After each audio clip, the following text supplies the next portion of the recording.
Bonjour la jeunesse consciente de Guinée. D'abord, je m'en vais vous dire que l'eau qui ne court pas fait un marais et l'esprit qui ne travaille pas fait un saut. Je consacre cette vidéo non censurée à la jeunesse guinéenne où que vous soyez au monde et qu'elle soit pour vous une prise de conscience réelle de notre situation dans le processus de développement de notre pays. J'ai décidé de faire passer cette vidéo pour éveiller des consciences à tous jeunes qui analysent objectivement comme moi et à tous qui veulent le progrès de cette nation mais non pas la solution, pour qu'ensemble nous y arriverons. Il vous souviendra que depuis après le premier régime, notre pays peine à décoller malgré les efforts consentis par différents systèmes qui se succèdent. À ce titre, je n'ai pas besoin de me plonger dans une espèce d'accusation historique parce que selon moi, tous qui viennent au pouvoir nous font savoir que malgré tous les problèmes dont le pays est confronté, qu'ils sont l'idéal sauveur. Alors un chef qui accuse le passé pour justifier son sort est un aveu de faiblesse, donc un signe avant-coureur. Je tiens à rappeler que je ne suis pas là pour insulter ni vexer le sentiment de qui que ce soit et non plus quelqu'un de manipulé. Je suis une personne morale comme vous. Dans ce cas, je voudrais juste à ce que nous les jeunes Guinéens prenions nos destins en main. Cela pour dire quoi? C'est qu'il faut reconnaître et oser de le dire que ce peuple a été trahi par nos aînés. Car pour le changer, on a presque utilisé toutes les options possibles sauf une seule. On a utilisé les militaires, ça n'a pas marché, des diplômés d'Harvard, de Sorbonne, ça n'a pas marché, et même les professeurs de la planète Mars, ça ne marche pas encore. Pourquoi? Franchement, nous reconnaissons quelques avancées à cette Guinée-Isbac à l'instar des années précédentes, telles que le renforcement de la coopération, les réformes macroéconomiques, la mise en place de toutes les institutions républicaines, notamment la Cour constitutionnelle, la Cour des comptes et le Conseil constitutionnel, la réforme de l'armée, les états généraux de la justice, des hôtels pour accueillir des hommes d'affaires qui traitent avec le gouvernement, un peu de développement du secteur agricole et un peu d'indépendance énergétique. Et c'est bien vraiment tout ça. Mais comment expliquer qu'une Guinée-Isbac soit un pays si riche en ressources et demeure le 9e pays le plus pauvre au monde? Plus de 55% de la population vit sous le seuil de pauvreté avec moins d'1 € par jour selon l'ONU. Comment se fait-il qu'un pays plus gros exportateur de bauxite au monde soit dirigé par des diplômés d'Harvard de Sorbonne et n'arrive pas à satisfaire une population de près de 13 millions d'habitants seulement? Le pays vit en manque chronique de ressources médicales essentielles qui l'exposent de façon dramatique aux épidémies. La présence constante des déchets dans tous les quartiers de la capitale révèle un état sanitaire très désastreux. C'est vraiment le comble. Nous sommes le 11e pays le plus sale de l'Afrique. Où sont passés les 700 millions de dollars donnés par Rio Tinto, dont aucun Guinéen ne sait encore où est passé ce montant? Négociant selon ses intérêts personnels les ressources naturelles de la Guinée à des entreprises étrangères et des lobbies occidentaux sans que le peuple n'en perçoive les retombées. Boké est un exemple. Depuis plus de 50 ans, la ville de Boké n'a jamais été aussi envahie par des dizaines d'entreprises minières dont la plupart ne sont pas conformes au code minier de la Guinée, mais aussi n'ayant aucune convention légale avec l'Assemblée nationale. Pourtant, seule l'obtention régulière d'une convention pouvant garantir l'application de ces codes miniers qui doivent protéger l'intérêt des localités et des communautés à la base pouvait nous aider à régler ce problème. Mais on s'en fout et on ne se soucie même pas du respect des normes SFI de la Société financière internationale. Pendant les 50 dernières années, l'équivalent de plus de 400 milliards de dollars d'aluminium ont été produits à partir de la bauxite extraite de la seule mine de CDG. Et on révèle que la part de cette richesse réservée à la Guinée a été tragiquement limitée à 1,2% pour faute d'usines de transformation d'aluminium. Au lieu d'évoquer le manque de courant comme étant la cause, pourquoi ne pas imposer à ces entreprises la nécessité de construire cette usine? Normalement, dans les pays modernes, l'usine d'aluminium est faite là où il y a la bauxite, pas plus, pas moins. Rappelons un peu à ce propos tenu par le professeur Alpha Condé. Je ne vais pas mettre des gens qui ont géré à des postes stratégiques. En nommant des cadres, je prends en compte leur comportement au niveau de l'administration passée, de leur gestion passée. Alors, où on en est au vu de la constitution de son gouvernement depuis 2010? Sinon, comment se fait-il que les acteurs du pillage à grande échelle du pays des régimes passés soient des hommes clés de la gouvernance du professeur Alpha Condé? Des ministres voleurs, des scandales qui ont éclaboussé la Banque centrale dans des départements ministériels comme l'éducation, les travaux publics, la pêche, les finances, encore et encore. Ceux qui ont collaboré ce régime disent haut et fort que l'argent qu'ils ont vu couler sous la gouvernance d'Alpha Condé n'en a jamais été en 24 ans du régime Conté. Quel témoignage éloquent! Alors faisons une projection sur les 10 années de la Guinée-Isbac. Pourquoi la corruption et le détournement des deniers publics sont des sports favoris de ce régime? Pourquoi la publication des audits n'a jamais été une réalité? Et dites-moi, où sont les têtes qui devraient tomber? Des discours diviseurs, hostiles à l'harmonie des peuples et des communautés, visent tout simplement à la rupture ethnique. Ces dérives sociales doivent cesser. Et que dirons-nous de l'insécurité? La fameuse réforme du secteur de défense et de sécurité n'a été qu'une propagande. Cette insécurité se fait ressentir sur les citoyens lambda jusqu'aux plus hauts fonctionnaires de l'État. Les assassinats ciblés du ministre Diaouna en 2015, du journaliste reporter d'Espace FM de Mohamed Badra Diaby Estra, cette situation nous plonge dans un chaos total où la loi du plus fort est la meilleure. Selon l'opposition, 83 personnes ont été tuées par les forces de l'ordre lors des marches pacifiques depuis 2010. Les organisations de défense des droits humains dénoncent régulièrement de lourds bilans de victimes lors des manifestations politiques en Guinée et jusqu'à présent, aucune investigation menée dans le cadre des violences commises au cours des manifestations n'a conduit à un procès. Au-delà de cette conséquence à l'interne, cela est un facteur décourageant des investisseurs dans notre pays. Comment voulez-vous un pays où les plus hauts commis de l'État se font abattre et que les étrangers viennent investir chez nous? Des radios suspendus ou menacés de fermeture par le président Alpha Condé. Selon le dernier classement mondial établi par les Reporters sans frontières de la liberté de presse en Guinée, on est classé au 101e sur 180. Je vous lance un défi, la presse guinéenne. Faites une étude comparative du programme de société du régime actuel par rapport aux réalisations sur le terrain. Et vous le verrez. D'ailleurs, il est de votre lot. Pourquoi vous ne le faites pas? Pourquoi les bons actes comme ceux de la presse ne sont jamais reconnus? Pourtant, le travail que fait la presse est important. Cela vous permet de vous adapter par rapport à la gestion du pouvoir. Elle joue un rôle de veille démocratique et c'est ce qui donne à la démocratie tout son intérêt. Le fait que nous puissions exprimer tous nos opinions. Pourquoi les critiques objectives sont perçues comme un acharnement contre le pouvoir central? Et raison pour laquelle les patriotes, les véridiques, la promotion du mérite ne sont jamais encouragés. Ici chez nous, on croit qu'aux gros menteurs, les détourneurs des deniers publics, les gens qui enfoncent le pays dans le trou. On compte sur le territoire guinéen plus de motels de prostitution que d'écoles ou d'universités. Le système éducatif n'a jamais été aussi pauvre et souffrant depuis l'indépendance de la Guinée.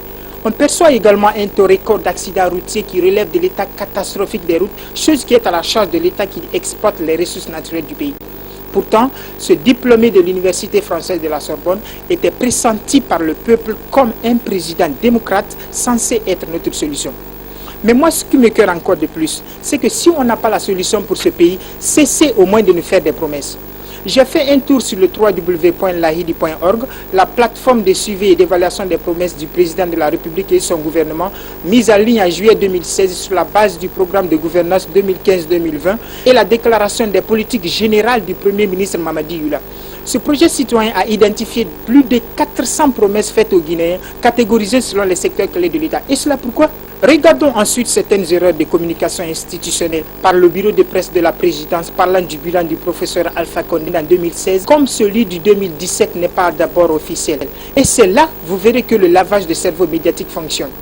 En abordant la partie visite du président de la République à l'extérieur, il est précisément inscrit que la construction du barrage hydroélectrique de Calétan à l'espace de 2 ans et demi, une infrastructure énergétique qui a permis de sortir une bonne partie du pays de l'obscurité. Vous mesurez ce mot? Une bonne partie du pays de l'obscurité. Dans la même logique d'idée, il est également inscrit que ces résultats concrets et positifs démontrent à suffisance que la Guinée bouge et avance sur tous les plans, qu'ils soient politiques, diplomatiques, économiques, agricoles, sanitaires, sécuritaires, minières et autres. Après tous ces mensonges médiatiques, ils nous disent de croire en eux comme si le peuple ne réfléchit pas un seul instant. Imaginez cette trahison démocratique. Ils aiment maintenir le peuple dans le noir, dans l'ignorance, à un niveau intellectuel infantile. Mais ils oublient une chose. Le plus excellent symbole du peuple, c'est le pavé. On marche dessus jusqu'à ce qu'il vous tombe sur la tête. Alors la seule option qui nous reste et que je disais, c'est la jeunesse. C'est cela notre but actuel et nous allons l'atteindre. Toutes les histoires ont des versions différentes. Nous allons créer la différence. Étant donné que la conscience est un instrument de précision d'une stabilité extrême, sachez que nous pouvons faire confiance aux jeunes, que personne ne vous dise quelque chose. Toutes les autres options ont montré leurs limites. Ils veulent que nous restions dans notre bêtise, dans notre petit monde renfermé sur lui-même. Mais ils ne peuvent pas. Il faut nous pour changer ce pays-là. Et réveillons-nous maintenant. Quand le peuple sera intelligent, alors seulement le peuple sera souverain. Et il est temps d'être intelligent. Pour cela, la seule solution accessible au peuple guinéen est de s'unir et dire fortement non à ces politiciens qui agissent comme un tyran. Le peuple doit être souverain et il est possible. Car la jeunesse représente la force vive. Plus de 74% de la population guinéenne est jeune. Nous constituons incontestablement un groupe d'âge décisif capable de raisonner avec maturité. Nous n'allons plus jamais accepter que notre participation soit reléguée à un avenir incertain. C'est maintenant qu'on doit agir et c'est maintenant que la Guinée a besoin de notre concours pour son édification. Nous ne pouvons plus accepter que nos frères et sœurs aillent risquer leur vie d'aller en Libye pour la recherche du mieux-être parce qu'il n'y a pas mieux ici. Sinon, à quoi bon de risquer sa vie si ton pays va bien? Dites-le moi. Et au lieu de s'en prendre aux causes, ils s'en prennent aux effets. On sait bien que la race noire est discriminée partout dans le monde et vous ne faites pas assez pour maintenir le peuple sur place. Quelle honte! Et tout cela à cause de vous qui ont trahi ce peuple. On voyage, on voit ce qui se passe et ce qui est réalisé chez les autres. Et nous méritons plus que tout ça. Imagine-toi un peu, toi qui me suis à l'instant même. Nous sommes toujours victimes de la politique guinéenne. Pour preuve, la majeure partie des crises politiques en Guinée ont vu la participation de la jeunesse. Tu sais pas? C'est pourquoi il est important pour nous de s'impliquer dans la politique. Sinon, comme Norbert Zongo le disait, si tu ne fais pas la politique, c'est elle qui te fera. Alors, qu'est-ce que nous attendons? Dites-moi, pourquoi tu ne bouges pas? Nos parents nous ont-ils mis au monde pour laisser ce pays dans la main ou que pour être des serviteurs dans le monde entier? Je dis non et non. Il y a des hommes qui sont nés pour servir leur pays et d'autres sont nés pour servir à table. Cela ne nous ressemble pas du tout. Nous sommes des leaders potentiels d'une Guinée plus durable et plus juste, que personne ne vous dise quelque chose. Nous sommes innovants, nous sommes force de propositions et découvreurs de solutions. Ce qui veut dire qu'on doit nécessairement être intégré dans le processus décisionnel de ce pays. N'acceptez plus jamais d'être l'objet de toute forme de manipulation des différents acteurs dans notre sphère politique. Ils sont tous les mêmes. C'est sur nous qui représentent les espoirs du pays pour faire face aux défis de demain. C'est nous les acteurs du changement et non les bénéficiaires de l'aide au développement de l'État. Il faut que cela soit clair pour tout le monde. Et si le futur est entre nos mains, alors on ne va jamais se laisser à la merci des partis politiques, de l'oisiveté, de l'ethnostratégie ou du régionalisme. Quand on arrivera au pouvoir, nous allons élaborer de vastes plans d'administration en mettant à sa place toutes choses dans le mécanisme de la machine gouvernementale. Nous ferons en sorte qu'une Guinée nouvelle émerge avec une administration efficace, détribalisée au service de la nation dans une compétence et transparence sans limite. Nous savons bien que 2 tiers des diplômés de l'enseignement supérieur sont au chômage, ce qui veut dire que nos universités forment des chômeurs. Sinon, un pays où le taux d'analphabète est très énorme, je me demande pourquoi le minimum lettré dans ce lot ne peut pas avoir un emploi rémunéré afin de pouvoir réaliser leur potentiel. Cette année, un financement supplémentaire de près de 400 millions de dollars a été consacré pour la stratégie emploi jeunesse au Canada. Le montant total de ce nouveau investissement dans le programme Jeunes se chiffre maintenant à près de 900 millions de dollars pour enfin créer jusqu'à 35 000 postes supplémentaires dans le cadre du programme d'emploi d'été. Parce qu'au Canada, le gouvernement dit et sait que la prospérité d'un pays dépend de plus en plus de l'éducation et de l'expérience que recevront ces jeunes en vue de se préparer à occuper les emplois d'aujourd'hui et de demain. Ils croient en leurs jeunes, ils font tout pour leur réussite. Et nous, où nous en sommes si ce n'est pas nous insulter sur scène, et le Conseil national des jeunes ne fait rien contre ça. Du comportement indélicat de ces gens qui ne représentent pas la jeunesse guinéenne. Vous êtes comme des cabris, comme des tablettes, comme des cabris. Mais vous êtes indignes de cela. Qu'ils sont mal élevés, mal éduqués. C'est tout. On va vous obliger à vous redresser. Et le Conseil national des jeunes ne fait rien contre ça. Selon la nouvelle loi de finances, seulement autour de 112 millions de francs guinéens est consacré à l'emploi jeune. Ils font semblant de se battre pour notre cause, mais ce n'est pas vrai. Ils ne nous aiment que pendant les élections. Alors nous allons éradiquer cette faiblesse de politique adaptée aux préoccupations des jeunes en mettant un jeune de 35 à 45 ans à la tête de ce pays en 2020. Un jeune hors système, capable, patriotique et dénudé de tout virus pouvant nous affecter. Il sera quelqu'un derrière qui toute la jeunesse guinéenne va se mobiliser et redresser pour lui donner le pouvoir. Nous voulons notre système à nous-mêmes, notre régime à nous. Aucun vieux ne sera dans notre instance de décision car nos personnels doivent être des jeunes actifs, compétents, propres. La raison est simple. C'est que les vieillards tiennent avec beaucoup plus d'obstination à leurs opinions préconçues et sont moins aptes à obéir aux nouvelles ordonnances. Le consortium des femmes jeunes pour la paix, le réseau Afrique Jeunesse de Guinée, vous pensez que votre tournée pour vulgariser le document de plaidoyer auprès des décideurs sur la participation des jeunes et les femmes dans les instances de prise de décision aura des faits? On va vous mentir et tout s'arrête là. Alors préparez-nous à une organisation de tous les groupements de jeunes sur le territoire national afin de présenter un seul candidat jeune et l'amener à la présidence. Ensuite, nous allons imposer la limite d'âge à 60 ans au maximum pour se porter candidat aux élections présidentielles en Guinée afin d'encourager la transmission politique aux jeunes. Notre gouvernement sera utile au pays et capable d'atteindre ce but qu'il se propose quand le pouvoir sera concentré dans notre main. C'est que notre militantisme politique ne doit jamais être sous l'influence de la famille, du lien social, de la religion ou encore des propagandes des masses médias.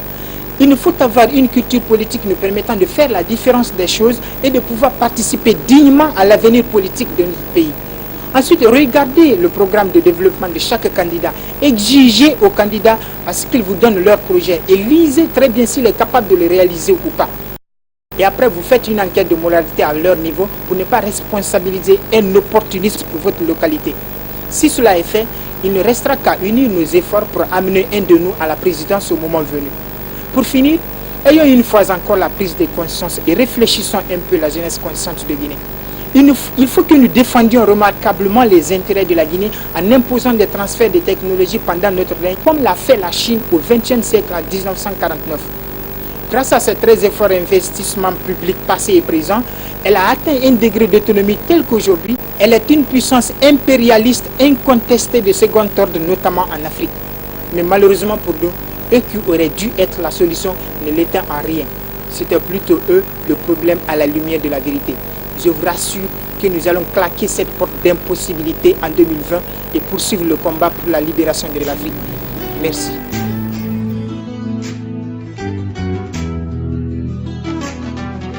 Africa!